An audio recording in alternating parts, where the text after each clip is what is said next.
It's a tradition for winning professional sports teams in the U.S. to visit the White House. But before Donald Trump could even formally invite the championship NBA team, their star player, Stephen Curry, told a press conference last week he wasn't sure he wanted to even go. This is something you really want to make a big statement about. I don't think I should. I don't want to go. That's really. I mean, that's kind of that's the nucleus of my belief. I think it's different. It's not just me going to the White House. If it was, this would be a pretty short conversation. Huh. So what do you think Donald Trump did? Well, what would you do if some celebrity millionaire said he didn't want an invitation to your house? Well, if you had any self-respect, you'd disinvite such an ingrate. And Trump has plenty of self-respect, so he did a tweet. As he likes to do, he said, going to the White House is considered a great honor for a championship team. Stephen Curry is hesitating, therefore invitation is withdrawn. Well, let me show you an undercover recording of every newsroom in America. The media party absolutely lost their minds. Yeah, this is them. That's the cats and the laser pointer. They went crazy. Now, why wouldn't a professional athlete want the honor and excitement of visiting the president at the White House? Even if you're a Democrat and the president is a Republican. Well, that's the thing, isn't it? I mean, Democrats are on the warpath against Trump, the Republican, trying to imply he's racist or something. The Democrat-linked Black Lives Matter campaign has been trying to get all blacks against Donald Trump, including professional athletes against Trump, against the police, against the flag, against the anthem for more than a year. Now that's insane from a number of points of view, including a business point of view. NFL football fans are big business of every race. Combined about $14 billion the league made last year. And those customers aren't looking for politics of any stripe. They're looking for great football. And if they want politics, and they don't, I'm guessing it's probably more the right-wing variety. I'm guessing the average NFL fan is pretty Trumpy. So after Stephen Curry mouthed off at Trump, and Trump tweeted back, and fair's fair, eh? Trump warmed to his theme at a rally in Alabama. Here's just 15 seconds from his speech. Wouldn't you love to see one of these NFL owners, when somebody disrespects our flag, to say, get that son of a bitch off the field right now, out, he's fired. He's fired! I tell you, that went on for several minutes. Lots of chanting from the crowd, USA, USA. Trump made it clear that he believes in free speech, but that it was disrespectful for professional athletes, or for anyone really, but especially for millionaire athletes, public figures like that, to refuse to stand during the national anthem, to refuse to salute the flag.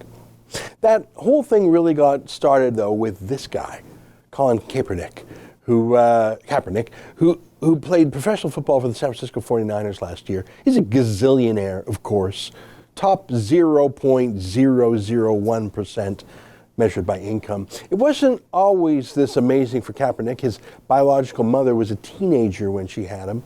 His biological dad abandoned him before he was even born. So he was adopted by this friendly white couple who raised him well, obviously. Talk about the American dream, a colorblind life. By the way, 68% of NFL players are black, 5 times the proportion in the U.S. population. So yeah, God bless America. It's merit-based. It's a meritocracy. Of course, there's no room for politically correct quotas in professional sports. May the best man win of any race. Now, maybe Kaepernick had some issues to work out in his life. I don't know. 3 years ago, did you know this? He was fined more than $10,000 by the NFL for using the N-word. That's pretty weird for a half-black guy himself to say. He got fined for it, but whatever. I mean, we all say stupid things sometimes. My point is, he's a pretty regular guy, I guess, half-black, half-white, both genetically and culturally. I guess he had the best of all worlds. And what a life, eh? But then he started dating this woman, Nessa Diab, a radio DJ several years his senior, who happens to be a Muslim activist, a black activist, bit of a Black Lives Matter activist. She grew up in part in Saudi Arabia, though you wouldn't tell by how she dresses now. So no more saying the N-word for him, that's for sure. Pretty soon Kaepernick was publishing Muslim religious greetings on his Instagram account. He was actually asked if he had converted. He was so into Islam. Here's what he said about it. I haven't. I have great respect for the religion. Know a lot of people that are Muslim and are phenomenal people. But I think that comes along with people's fear of this protest as well as Islamophobia in this country. People are terrified of them to the point where Trump wants to ban all Muslims from coming here, which is ridiculous. So he's being politically activated. Now that was him last year, before Trump was president. To Kaepernick, he was protesting the treatment of black people in America when Barack Obama was president. And he had been president for 7.5 years already, when Loretta Lynch, a black woman, was the Attorney General of America. And she succeeded Eric Holder, another black man who was Attorney General. And when so many key positions in America, from the Supreme Court to high offices in politics and business, and of course the military, were black, again, including Kaepernick himself. But he just refused to salute or even stand at attention and with respect for the American flag. He just wouldn't. Now here's Kaepernick's official explanation from about a year ago. And this is what he said directly to an NFL PR man. He said, "I am not going to stand up to show pride in a flag for a country that oppresses black people and people of color. To me, this is bigger than football, and it would be selfish on my part to look the other way." Now that's a lie, of course, as Kaepernick's own life shows, let alone the other political milestones I mentioned about the integration and promotion of black people in America. America is the greatest land of opportunity for black people in the world. In the history of the world, I put it. It just is, I'm sorry. There has been slavery, by the way, on every inhabited continent in the world in history. Long before the age of European empires, there still is slavery in many parts of the world, by the way. It is not a white thing. It is not an American thing. Slavery has been in almost every culture. In fact, the end of slavery, that's a European thing. The British Navy eliminated the slave trade 200 years ago by an act of Parliament, and Americans fought their bloodiest war in history, the Civil War, in part to end slavery. No, this millionaire in 2017 is not oppressed by a racist country. And what a weird protest, bending down at the knee during the anthem of the start of an NFL game. And what does that even mean? Well, here's the weird thing. It's definitely showy, isn't it? It makes Kaepernick the center of attention, especially if he's not quite exactly a star in the game, earning attention based on his skills. It's showboating. And so how exactly does getting down on your knee and disrespecting the flag and the anthem, how does that improve the life or conditions of black Americans or anyone? Are you donating your money or time by going down on your knee? No, you're not. Are you making articulate arguments for some change in policy or law? No, you are not. You are being an incoherent, hostile, vanity politician in your place of work. A place where people pay hundreds of dollars for tickets for a few hours away from the crap politics of this year. I'm all for protests and free speech, but since when do you have a protest at work? At the office, at the store, in front of customers, instead of on your own time? That's not a protest. That's being a dissident at work. 20 years ago, an NBA star named Chris Jackson, he had converted to Islam and started calling himself Mahmoud Abdul Rauf. And part of his brand of Islam was refusing to respect the U.S. anthem and flag too. Back then, the NBA, the basketball league, had some self-respect left in them.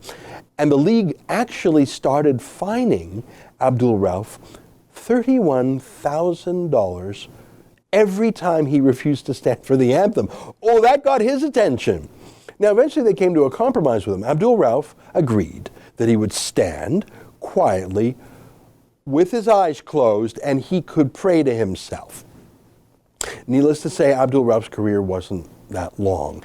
But that was in the 1990s. That was more than 20 years ago. Identity politics were not as strong back then. Islamophobia, that word hadn't even been invented yet. There was a Democrat in the White House in 96, so the left's need for ethnic rage was more limited. That's 20 years ago. But how about, 1 year ago, under the regime of Barack Obama? Here's a story about the NFL threatening to fine a player thousands of dollars if this player dared to wear 9/11 themed shoes on that year's anniversary of 9/11, just last year. Just as a small symbol of pro-military, pro-police, pro-firemen, pro-victims of terrorism solidarity. Just those shoes there.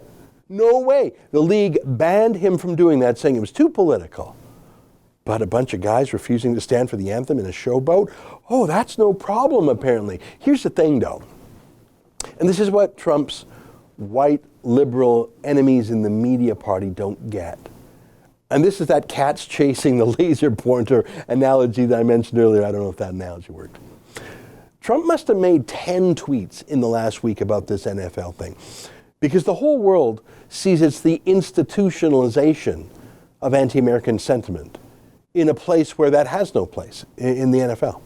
It's one thing for Black Lives Matter and Occupy Wall Street and Hillary Clinton to put identity politics, racial politics, negativity, anti-Americanness at the center of their political campaigns, and other institutions that have unfortunately fallen to that same political sickness. Many other institutions, like our universities, like Hollywood. The riots against conservative speakers at Berkeley, like this one here, is an example of how that institution is just completely lost. But the NFL, football, that's about America. It's about fun, sport. It's as nonpartisan as it gets. But the left wants to conquer it. And for what? The NFL commissioner, who's white, put out a press release blasting Donald Trump, claiming the NFL, quote, creates a sense of unity in our country and our culture. Is that really what disparaging the flag and the U.S. anthem does? Build unity? But then get this, look at the next line. Divisive comments like these demonstrate an unfortunate lack of respect for the NFL. Lack of respect for the NFL? You see that? Donald Trump says the NFL needs to respect the NFL. A league of billionaires employing millionaires to throw the ball around. Trump and America must respect the NFL.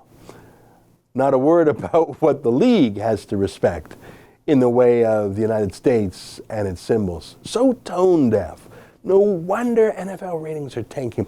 Just a couple weeks ago, the Emmys, that TV awards show, went full anti-Trump, full Trump derangement syndrome, and it had its lowest ratings in history. Some people watch TV shows to have fun, to get away from things, not to have millionaire actors harangue them about politics. That's why the Emmys did so poorly. But that's TV dramas and comedies. Surely the NFL's audience is even more conservative than your average TV watcher. Look at this. The owner of the Dallas Cowboys thought he would square the circle. He thought he would go down on one knee with his team before the anthem, and then they'd not disrespect the anthem. Look at how fans responded to that. They take a knee collectively. Boos can be heard from this sellout crowd in Arizona. Yeah, no, I wonder when the last time was that 60,000 people booed the Dallas Cowboys. On the weekend, one lone player for the Pittsburgh Steelers stood for the anthem. Look at that guy. Former Army Ranger Alejandro Villanueva, who served 3 tours of duty in Afghanistan. That's a real hero, by the way. He knows what the flag means. He's sacrificed for the flag. Surely he has had friends and colleagues who have died for that flag. He's a millionaire celebrity now, but he still remembers what duty and loyalty mean firsthand. He was the only Pittsburgh Steeler who stood for the anthem. He was immediately a hero to real NFL fans, by the way. His jersey immediately became the top seller in the whole NFL online sales. But you know how identity politics works. If you don't comply with the mob and join the mob, you will become a victim of the mob. By doing the right thing there, Villanueva was making the rest of his team look bad. So he was literally trotted out the next day to apologize for not disrespecting the flag. I swear to God. Imagine the pressure they must have brought on him. The threats, the shaming, the bullying to make a big former Army Ranger apologize for standing at attention for the flag and the anthem. I guess we now know what the NFL commissioner meant by unity, silencing dissent, just like in universities, just like in Hollywood. Look at this. I've made Coach Tomlin look bad, and that is my fault, and that is my fault only. I've made my teammates look bad, and that is my fault only. No, Alejandro. They made themselves look bad all on their own. You were the only bright light, and now they've silenced you. Look, I don't follow football. It's pretty obvious, isn't it? It's not my thing. But millions of Americans follow it. They love it. It's nonpartisan, isn't it? It's America's game, even more than baseball. It's just fun, isn't it? Loving America should be nonpartisan, too. Enjoying a Sunday afternoon is nonpartisan, too. The Democrats want to end that. They want to make football and the entire culture submit to their anti-American counterculture. I don't think it's going to work. It's Hillary Clinton's campaign strategy, shaming and scolding and irritating people. They just didn't vote for her in the end, the most unlikable candidate in recent history. And I don't think it's going to work any better for Colin Kaepernick and his incoherent protest, a protest that has accomplished nothing other than undermining the game and the league. Hey, maybe that's the plan here. Here's Colin Kaepernick's message. Look at these socks. These are his actual socks that he wore to work one day, just in case you're wondering what that was all about. Those are pigs. I don't know if you can see that. Those are pigs dressed up as policemen. He's calling policemen pigs. That's that unity part, I guess. Look, people are going to leave. Fans are going to leave. They'll watch college football instead. Just watch something on Netflix. It's a lot cheaper. Maybe they'll tune into a sport that doesn't yet hate America. Maybe they'll watch some NASCAR racing. Look at one last headline here. NASCAR owners side with Trump, take firm stance against anthem protests. Oh, boy, the media is so mad at NASCAR, aren't they? But get a load of the first sentence in USA Today. I just got to read this to you. NASCAR again proved to be an insular oddity in American sports culture on Sunday as Monster Energy NASCAR Cup Series pre-race festivities, I'm just going to skip ahead, were completely devoid of the type of national anthem protests that have permeated other professional sports. Did you get that word? An insular oddity. They're oddballs.